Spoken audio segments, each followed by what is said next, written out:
Hey everyone, welcome back to Nia's Nest. Today I'm doing my very first Q&A for all of you. I just wanted to answer some of your questions so that you could get to know a little bit more about me since we're going to be hanging out every week.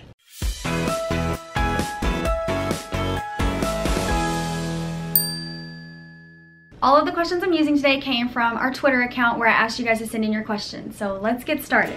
Our first question comes from Lena Avang, and she asks, if you could check one thing off your bucket list, what would it be? You guys are going to be totally shocked, but it is definitely skydiving.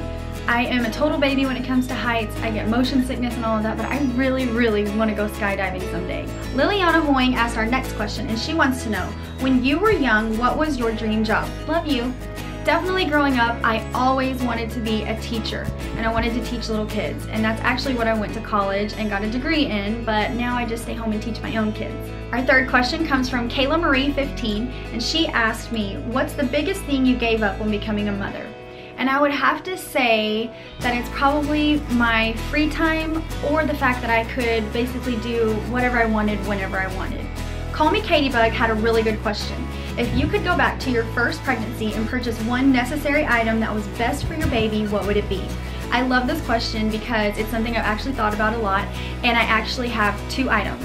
Number one is a bumbo seat. With my first child, I didn't have a bumbo seat, and with my second one I did, and I realized how much it freed up my hands, like while I'm trying to cook or clean, do laundry, etc.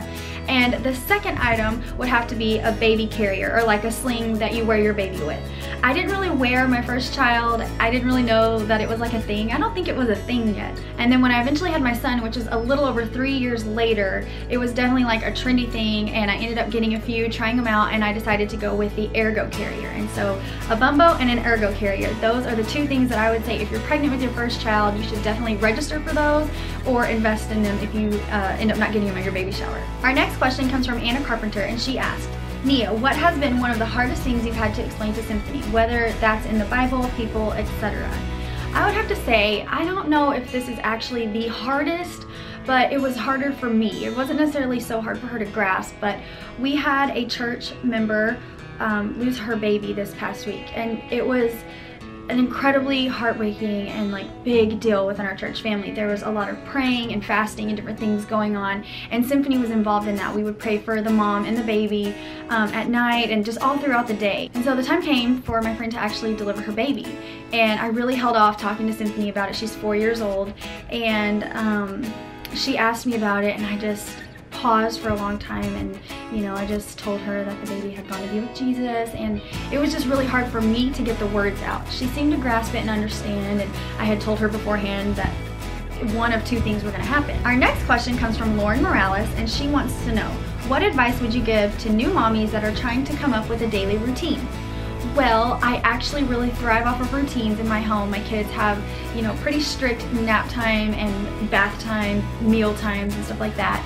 And I would just say, if you don't have a routine and you're trying to start one, just pick a routine that you like. I would do some research on the internet or talk to other mommy friends that have routines, and pick one and stick to it. The first week or 2 weeks is going to be really hard, especially if we're talking about bedtime. It's not easy to establish a routine, but if you just stick to it, stay consistent, and don't give in, because they know when you give in, then that should really help you get on track. Question number 7 comes from Once Upon a Mouse, and she wants to know, how does God play a role in your family, kids, relationship with your husband and yourself, etc.? And the best way I know to answer that question is that God plays a very big role in our family life. With my kids, we talk about things daily, we pray, we read the Bible daily. I'm in a discipleship program with our church, and Sam and I, my husband, we really just try to make sure that we surround ourselves and our kids with godly, loving people. Our next question comes from Jay, and they are asking, have you ever thought of shaving your head? Well, that's a really interesting question, because up until this last year, no, I had never considered it. But I have a very dear friend who is battling breast cancer right now. She had a head shaving party to make a more memorable and joyful experience of, her hair falling out during the chemo process. So the day before the party, a couple of girls and I were talking about it, and maybe we should just shave our head and support her fully and just really like dive into it with her. And obviously I decided against that, and so did all the other women. But even during the party, like watching her go through the entire process of the party and all of that, I was still in the back of my head like, should I offer to shave my head with her? and then none of the other women did. And at that point, it's just like, no, this is about her. Our next question comes from Sutton Rose. I just have to say, I love that name. What is your biggest insecurity? One of the main things that I don't like about myself is hearing myself talk, which I know, I make YouTube videos. Who does that when you don't like your own voice? Okay, and our final question, which is a really fun one, I'm excited to be answering this one, comes from Ashley Nicole. How did you get started with your wreath business? How many hours do you spend on average a day on wreath making? So if you can't tell by all of this setup behind me, I make wreaths, I'm a crafter, and I also have a wreath business. It's called Wreaths by Nia. There are links below if you want to go and check it out on my Etsy shop. I started making wreaths when I became a stay-at-home mom, and my previous job had been very artsy. I worked with a lot of colors, I made a lot of like artsy decisions, and I really, really missed that, but I didn't want to go back to work. So I decided to start making bows because I had a daughter. Well, that didn't work out. I'm not coordinated enough to do that. So then I decided that I wanted a wreath for my house, and I didn't like the price that I saw on it. So I was like, whatever, I can make it myself. And I did, and one of my cousins had ended up asking if they could buy it.